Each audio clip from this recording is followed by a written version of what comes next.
At some point of our life, we'll have to read. Reading is a skill that develops over time. Some of us likes reading, some people enjoy reading, they read books and they get very into reading habit. But some of the other, like myself, I find it quite challenging and a daunting task to go through a lot of text and read. So even in my university years, I had struggles reading, and it was quite difficult to catch up with the readings and books that was assigned. Many PDF, many assignments, many PowerPoints were given to read.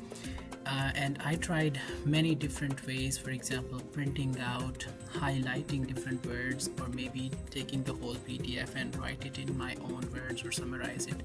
So there were things that worked for me and there were things that didn't work for me. It's just a small little one skill or one strategy that worked for me. It doesn't mean this will work for you, but one of my friend asked me that how does that work, because in the past I have shown him that this is another way of reading. So what I'm really going to talk about in this video is the PDF narrator, or so-called read-aloud technology. It's based on computer voices that recognizes the text if the PDF is in optical character recognition mode, so OCR.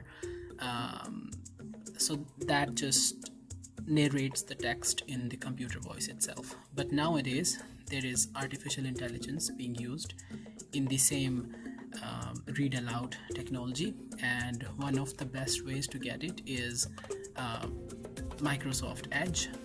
It's a browser that you might have in your Windows computers, and that's just very powerful, and it worked for me, and I'm just gonna share it with you. There are many other softwares, for example Adobe Acrobat Reader, Adobe Acrobat Pro DC. There are plenty of softwares that we open our PDFs with, or Firefox, let's say, is one of the Foxit Reader is also one of the PDF narrator softwares. So I'm not gonna go in details of those software in this video. It's just to show what worked for me, and I think it's more powerful than those because those voices are computer based, and this thing which I'm going to show you in this video is not only computer based, it's also human sounding voice. And what I mean by this, I will show you soon. So guys, here we are. I have this PDF file. You can use this software to open PDF file. What I was talking about is this Microsoft Edge. That is the software of choice that you can use. It has artificial intelligence or natural voices, as I've talked about. Any PDF file that you have, for example, I have this one, I can right click on it and I open it with the Microsoft Edge. Microsoft Edge is an online search browser, just like Google and Firefox. So this is the browser by Microsoft. You just open your PDF with this, you click here, and now I have this whole PDF file. For this to be readable, you can bring the cursor around and it changes. The text that you can highlight on a PDF, these are the texts that this technology is going to recognize or read.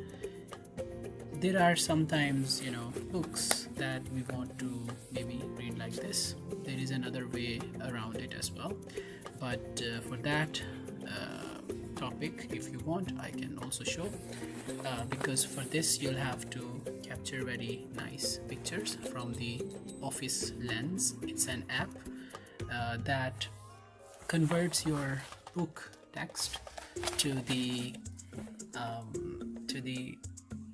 readable text. this optical character recognition technology, OCR for short. It converts into this technology and your text still can be readable, just like you imagine these could be the pictures. But for the sake of this video, we'll keep it to this here, those PowerPoints or PDFs that are just like PDF books, right?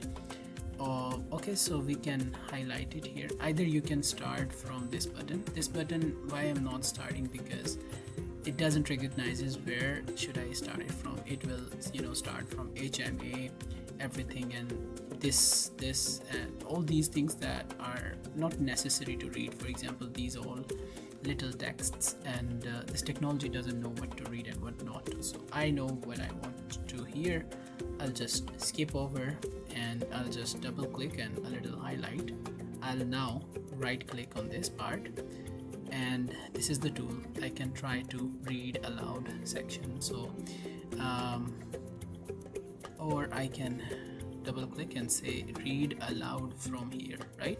It changed the way I highlighted. So if I highlighted a little bit more than that, it will say read aloud selection. It means it will only read from this point to this, which is not intended, right? So what I'll do is to just double click and it will auto select whatever part is supposed to be selected, and now I right click and it says read aloud from here, right? Or else you can choose to click Control Shift and U, but let's just start here and I'll show what I meant. Introduction. This module provides guidance to marketing authorization holders, competent authorities in member states, and the European Medicines Agency on how to communicate and coordinate safety information concerning medicinal products authorized in the EU. So I've clicked this button. From here you can go play and it will continue, or you can pause. So you might have heard it sounds really natural, and that's what I like about it. I can be, for example, commuting on a bike and I can be reading it. If your phone allows you to have Microsoft Edge browsers app, there are phones nowadays that will allow you to have it, or else you can just sometimes, you know, in the night you can be looking at it, and if your brain is not ready to process this whole text, you can just listen to it and it can be a bit easier. I myself have tried many different softwares, as I spoke about, and I found it quite interesting to learn with this software instead of you know, printing and highlighting and you know, taking the PDF into handwritten notes. Yes, it works for many and it doesn't work for some. So yeah, this is just an exception. If you are one of those like myself who have tried all these strategies to learn and it didn't work out for you, and you feel like falling apart and not, you know, keeping up with the game, you might want to try it. You might want to give it a shot. It is free. It's available for every Windows laptop or on mobile devices if you have this application available to you. But I would highly recommend using a laptop or a PC computer because it works best at this platform. What else I can show you here is that we have voice options. If we click this button, we have many voices to choose from. So in case I don't like, for example, this Australian natural voice accent, I can choose to go for Canadian, and once I click it back and I play it, it will play a different type of voice. So let's hear it. EU. Communicating safety information to patients and healthcare professionals is a public health responsibility and is essential for achieving the objectives of pharmacovigilance in terms of promoting the rational, safe and effective use of medicines, preventing harm from adverse reactions, minimizing risks and contributing to the protection of patients and public health. See GVP Module I. Interesting, right? So that's the Canadian voice that we have heard. Maybe I'll go to show on more of the voices. So this one is from the UK, and you can hear, and I think it also is very good thing to improve your English. Maybe if you've been pronouncing some words in an incorrect way, now it's the chance for you to pronounce it in a better way, because this computerized system is doing it in a right way. So let's hear the British accent here now. Safety communication is a broad term covering different types of information on medicines, including statutory information as contained in the product information, i.e. the summary of product characteristics, SMPC, package leaflet, PL, and the labeling of the packaging, and public assessment reports. Although some... Sweet, right? So that's how it goes, and I'll go on to show you maybe other voices. So this is natural accent from India. Principles in this module, I15.B.1 and 15.B.2 apply to all types of safety communication. The module itself focuses on the communication of important new safety information, which means new information about a previously known or unknown risk of a medicine, which has or could have an impact on a medicine's risk-benefit balance and its condition of use. So you see, it really sounds to a human natural voice that is not boring. So you can keep hearing it for hours, and you might have something stick to your brain. This is how we learn in the class. This is how we communicate. So this is like a person speaking to you, and you might just get something out of it. And maybe other text, like we have two natural voices with English accents. Others are, for example, if you have texts, for example, in Spanish or French or in Italian or in Japanese. So not only English texts that this browser is good at, it is good for so many other voices, for example, Polish or Portuguese or Russian, Turkish, Chinese. So you can definitely experiment with and learn something out of it. Maybe I'll try the guy's voice from Microsoft. It's from the US. So let's Use. hear it. Unless otherwise stated, the term safety communication in this module should be read as referring to new safety information. Experience so far has demonstrated the need to coordinate safety communication within the EU regulatory network. So you see, this thing will improve your pronunciation, your fluency, and the way things go together. Sometimes we'll have words that are not supposed to be spoken separately, and it will do it, and you can learn from it. Your fluency will automatically increase if you are that person who wants to improve your English while learning. So this is one of those tricks that you can apply. I think it's probably the last voice that I will experiment for. Network. High levels of public interest are anticipated when new safety concerns arise, and it is important that clear and consistent messages are provided across the EU in a timely manner. The new legislation on pharmacovigilance, therefore, includes a number of provisions to strengthen safety communication and its coordination. One. So this was the United States accent again. Another feature, what voice do I like, if you ask me this question? I like this one, the Natasha, with natural voice and Australian accent.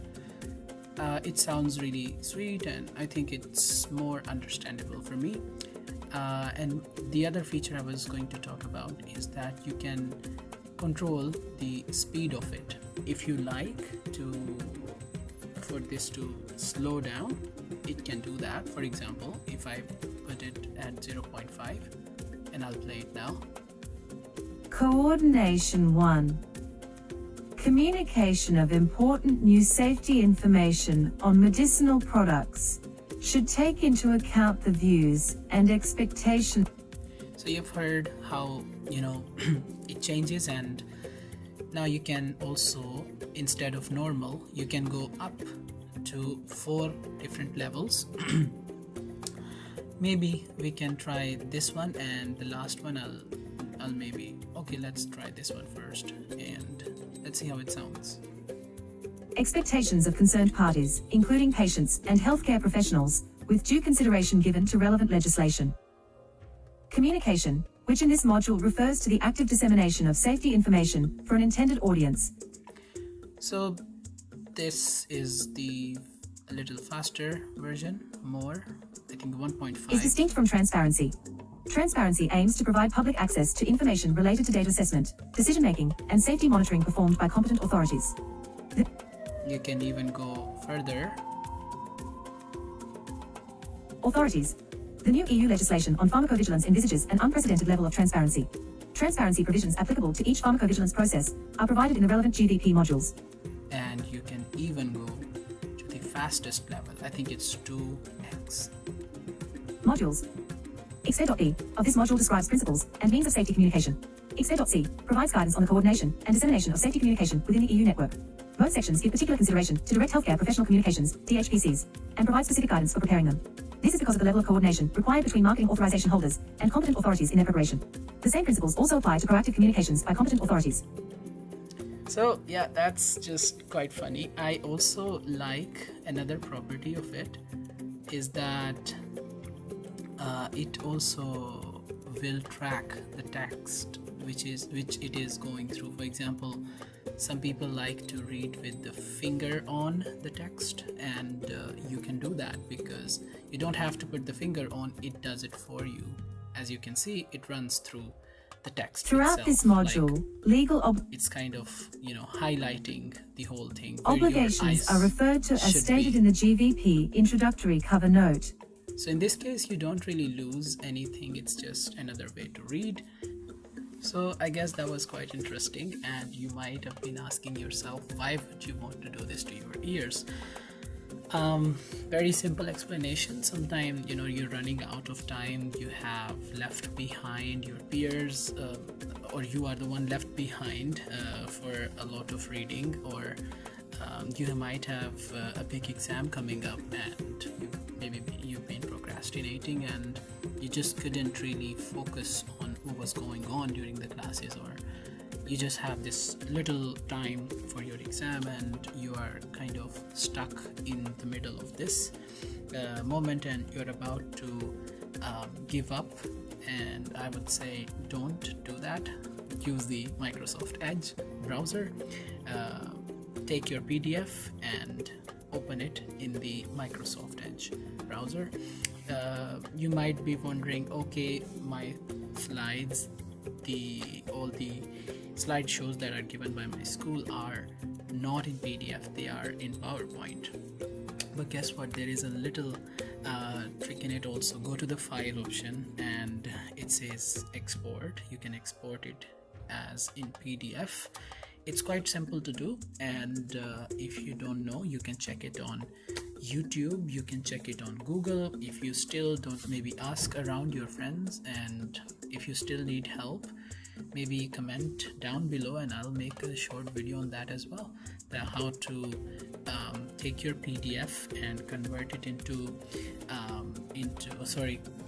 take your PowerPoint and convert it into PDF. So that's one, you have that PDF and that can still be read aloud in Microsoft Edge.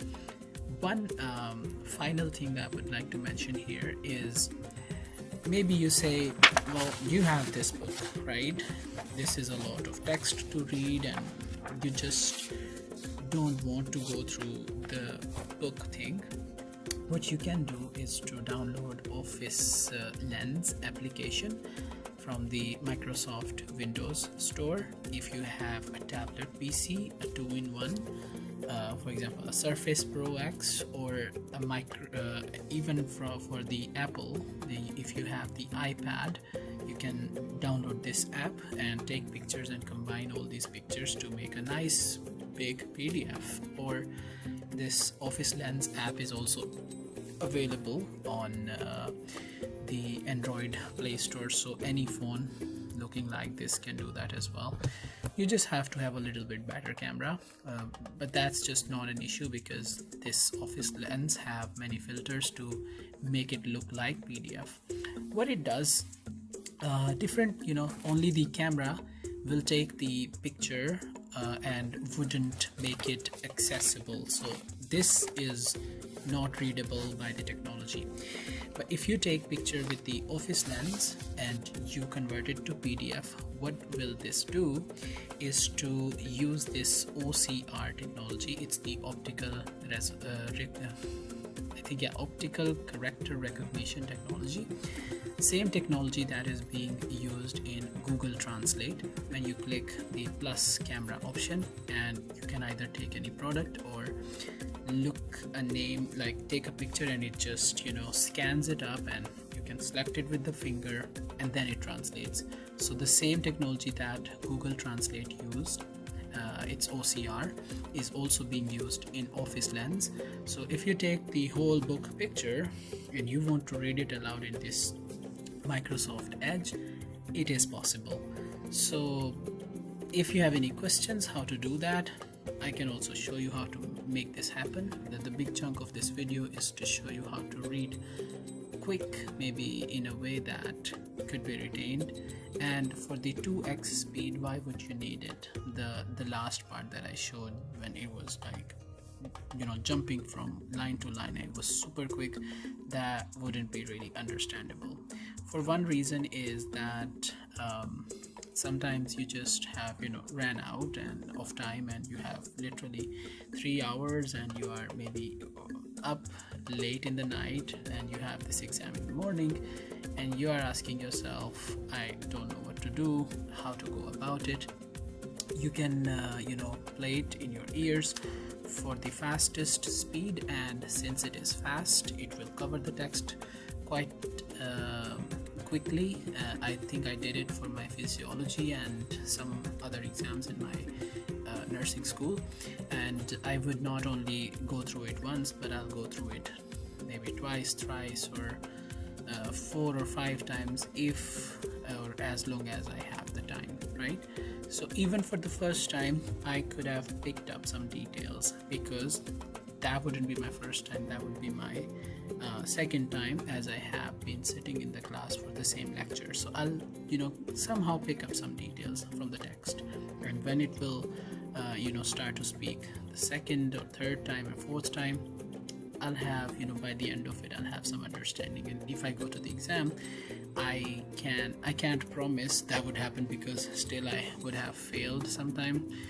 But it depends person to person, and it worked more times for me than it didn't work for me. So yeah, you can try that out, and I hope you liked my video. If you found it interesting, maybe share it with your friends, someone who in your family, or someone who is struggling to keep up with this studying and reading assignments. You can share this video to them, and they might find it helpful. So thank you so much for watching, and if you have any comments or feedback, just feel free to put it in the comments section, and I'll make sure I'll get back to you. Thank you so much for your time, and have a great day. Stay safe out there.